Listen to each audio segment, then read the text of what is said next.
L'Afrique a un problème et on sait d'où vient ce problème initial.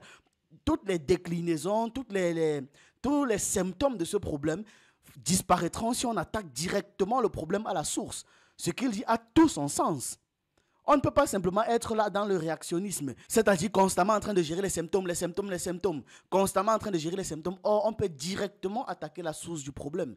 Et c'est ce que je m'efforce très souvent à faire, d'ouvrir les yeux sur les véritables problèmes ou les véritables gens qui causent les problèmes là. Voilà, maintenant, là, on va voir une autre vidéo. Après 53 ans, nous n'avons toujours pas progressé. Les complots que nous avons connus ont été fomentés avec l'appui des puissances impérialistes, mais aussi avec la complicité de certains des nôtres. Si tous les Africains partageaient la même volonté d'être, la volonté d'authenticité et de dignité, l'impérialisme n'aurait pas la capacité de dominer le continent africain. Ça, c'est Sékou Touré qui le disait en 1971.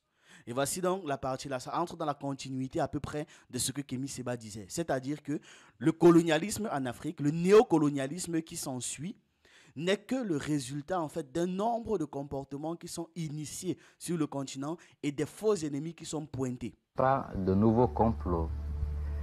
Il s'agit de la continuation du même et seul complot. Celui-là qui s'inscrit dans la contradiction devenue fondamentale entre les options socialistes faites par le peuple de Guinée et les prétentions illégales de certaines puissances qui voudraient encore maintenir la Guinée, malgré sa volonté, dans un carcan d'exploitation favorable à leurs intérêts particuliers. Le dialogue dont il s'agit signifierait trahison des intérêts supérieurs de l'Afrique. Nous ne sommes pas prêts, nous Guinéens, et je dirais plus, nous Africains, sincères, authentiques, nous ne sommes pas prêts à accepter un dialogue quelconque avec ceux qui exploitent, oppriment odieusement nos frères et qui ont la prétention de s'ériger au-dessus des populations propriétaires naturelles du sol que par la force des baïonnettes, par la ruse. Donc vous avez écouté aussi, là maintenant, ça c'est l'intervention dans une interview où dans les grandes lignes on explique pourquoi est-ce que personne n'a intérêt à ce que l'Afrique se développe. Et la personne a plutôt été très explicite dans son développement. En réalité, l'Afrique achète énormément d'importations venant d'Europe et principalement aussi de France. Et nous achetons énormément de choses dont nous avons besoin et que nous ne produisons pas, notamment du pétrole et des matières premières. Donc les pays occidentaux n'ont pas intérêt à ce que l'Afrique tombe.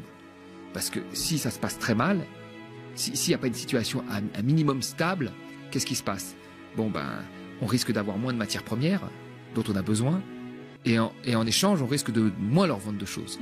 Donc il faut maintenir dans une situation, on va dire, intermédiaire, l'Afrique, qu'elle soit suffisamment riche pour nous acheter nos biens, et suffisamment stable pour qu'on puisse lui acheter les biens dont on a besoin, dont on a vraiment besoin, l'énergie et les matières premières. Mais personne n'a intérêt à ce que l'Afrique se développe trop.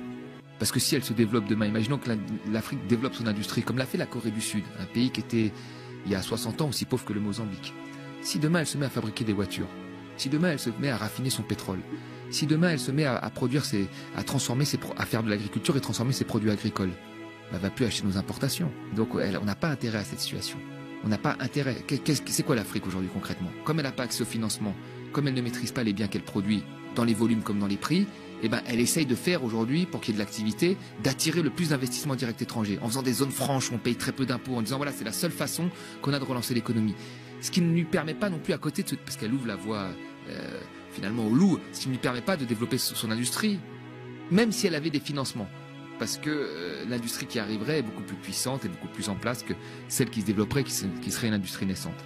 Donc la première chose que je ferais moi, dans cette situation-là, qui est une situation extrêmement compliquée, c'est que je chercherais à être beaucoup plus agressif dans les partages de production. C'est-à-dire que quand il y a une compagnie étrangère qui vient, bah, il faut lui imposer des choses. Les pays du Golfe, le Qatar, les Émirats en leur temps, quand vous veniez vous installer chez eux, pour quoi que ce soit, hein, vous deviez donner une grosse partie, plus de 50%, à un autochtone, à un habitant local, de l'investissement. C'était